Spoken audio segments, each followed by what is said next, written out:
ఒక్కరు కూడా ఇక వైఎస్ జగన్ హయాంలో చేసిన అప్పులపై టీడీపీ జనసేన బీజేపీ నేతలు దుష్ప్రచారం చేశారని మాజీ మంత్రి పేర్ని నాని ఆరోపించారు. కూటమి ప్రభుత్వం వచ్చిన 10 నెలల్లోనే 1,47,000 కోట్ల రూపాయలు అప్పు చేశారని అన్నారు. తాను సంపద పెంచుతానని అన్న చంద్రబాబు ఇప్పుడు ఏదైనా ఉపాయం ఉంటే చెప్పమంటున్నారని ఎద్దేవా చేశారు. జగన్ ప్రభుత్వం చేసిన అప్పులతో ప్రజలకు ఉపయోగపడే కార్యక్రమాలు ఎన్నో చేశామని చెప్పారు. కూటమి ప్రభుత్వం చేసిన అప్పులతో ఏం చేశారో చెప్పాలని పేర్ని నాని అడిగారు. 2014కి ఈ రాష్ట్రానికి ఉన్నటువంటి అప్పు 1,40,000 కోట్ల రూపాయలు ఆంధ్రప్రదేశ్ రాష్ట్రం అప్పు అయితే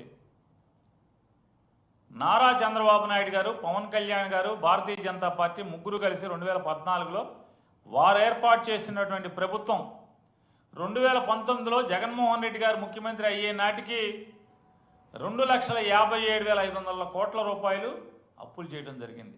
సంవత్సరం నిండకుండానే చంద్రబాబు నాయుడు, పవన్ కళ్యాణ్, మోడీ గారు ముగ్గురు కలిసి చేసినటువంటి రాష్ట్రానికి అప్పు 1,47,000 కోట్ల రూపాయలు ఏం చేశారయ్యా అంటే లెక్క లేదు, పత్రం లేదు, చెప్పేవాడు, లెక్క చెప్పేవాడు కూడా లేడు.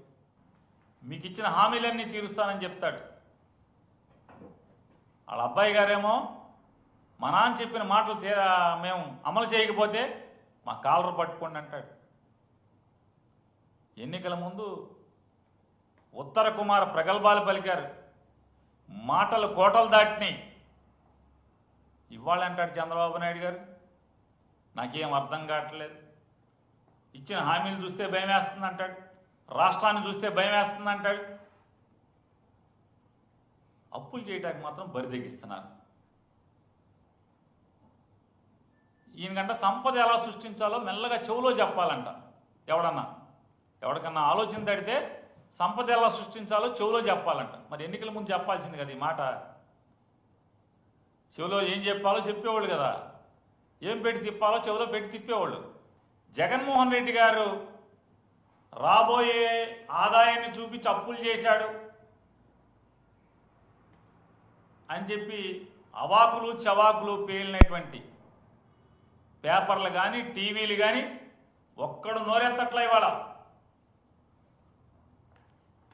ఆంధ్రప్రదేశ్ రాష్ట్ర ఖనిజాభివృద్ధి సంస్థకి రాబోయే పదులు, అది 10 ఏళ్ళ 20 ఏళ్ళ రేపు మాపో తెలుస్తుంది మనకి.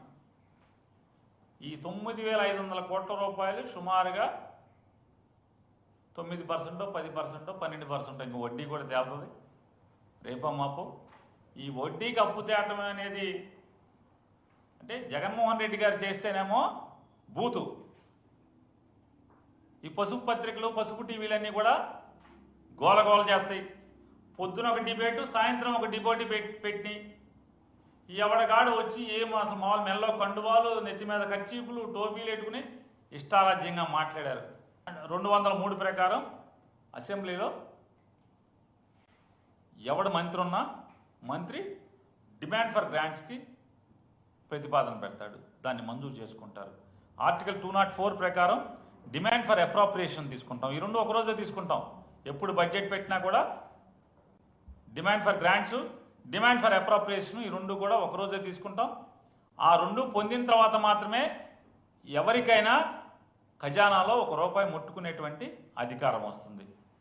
కానీ ఇవాళ ఆర్టికల్ 293 క్లాజ్ 1 దాని ప్రకారం ఏ స్టేట్ అయినా సరే కన్సాలిడేటెడ్ ఫండ్ని మార్టిగేజ్ చేసే అధికారం ఉండదు.